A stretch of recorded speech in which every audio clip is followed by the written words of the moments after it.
Alright, let's talk about Stephen King's Pet Sematary. Stephen King's Pet Sematary follows Louis Creed and his family, who move into a Ludlow, Maine from Chicago. The reason they moved is because Louis Creed is a trained professional in medicine. He went to medical school for many years, and he's been offered a job at the University of Maine as one of the on-site medical staff.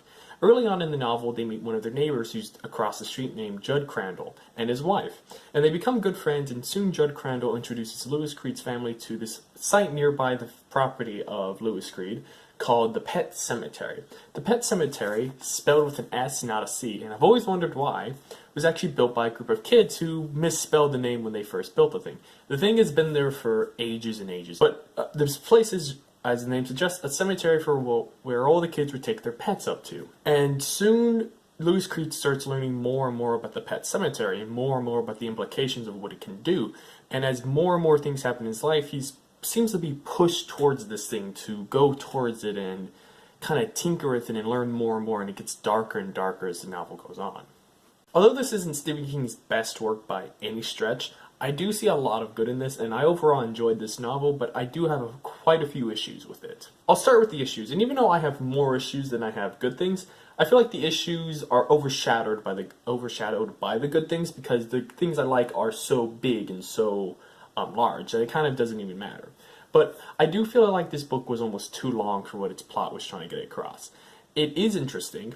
The ideas and the themes and all the stuff in this are fascinating. I'm glad they made the main character a doctor, because it kind of gives him his insight into what he believes about life and death and how that affects people and what the impact of those things on people's lives is. I think I said that twice in two different ways. Whatever, I guess I'm redundant.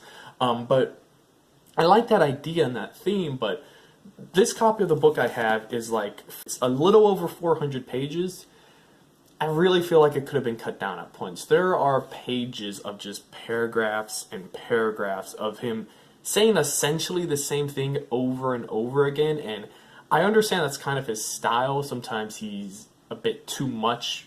It's a bit too much, though. It's like, I get where you're going with this, I see where this is going, let's get there already, though. And there are some backstories of characters where I understand it's important, but I really don't care. Like, Louis Creed's wife, she has a backstory involving her sister and how that's affecting her, and I know it's important and I understand why it impacts her character and how that advances everything, but I really feel like you could have cut that, and a lot of the meat to the story would have still been there, and I just really don't care at points. I just want to get to the cool Pet Sematary stuff. And Stephen King's prose in this isn't great, and I mean, that's a complaint a lot of people have about Stephen King, is that his actual prose and writing sometimes isn't the best, especially early on in I think this was written in like mid-80s or something like that.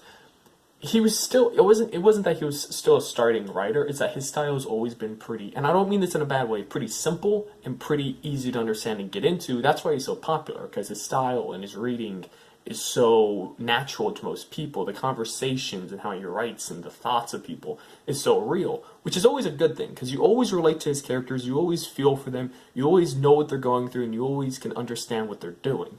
But it really feels cheap in this, some of the prose. And at this point, he had written quite a few novels already. He had written lots of bestsellers. He had written The Stand, he had written The Shining, he had written some other really great novels up until this point.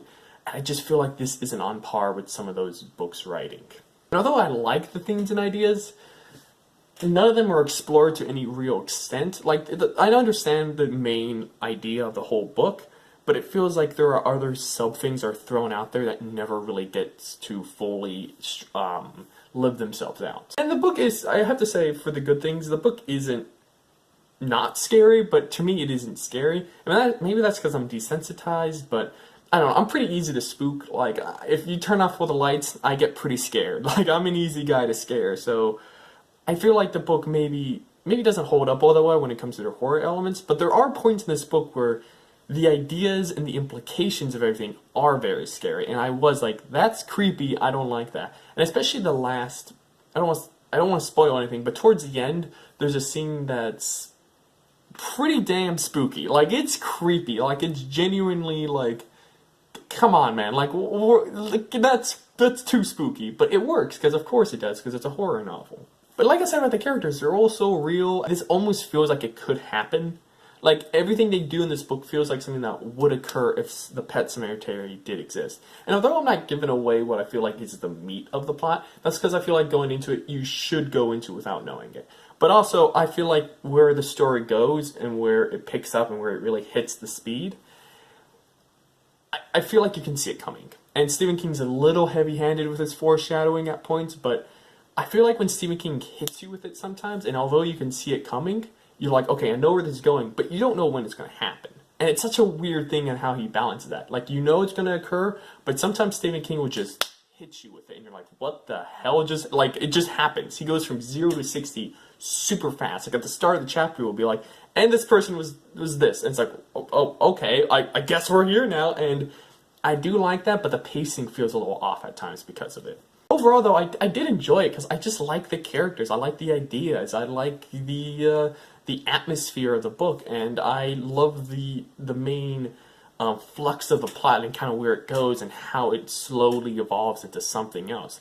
It's entertaining. It feels like it could be shorter, and I really feel like he's a bit wordy at times, but overall, it's not a bad novel. If you like Stephen King, of course, give this a read. If you've never read Stephen King, I don't know if I would recommend this as like the first book you should read, but I feel like it could be like a good like third book, you know, after you kind of get familiar with his stuff, because a lot of people do love this book, but I'm seeming not to love it as much, but I did enjoy it, and I wouldn't say I wouldn't recommend it, but only if you already like Stephen King would I say you should read this.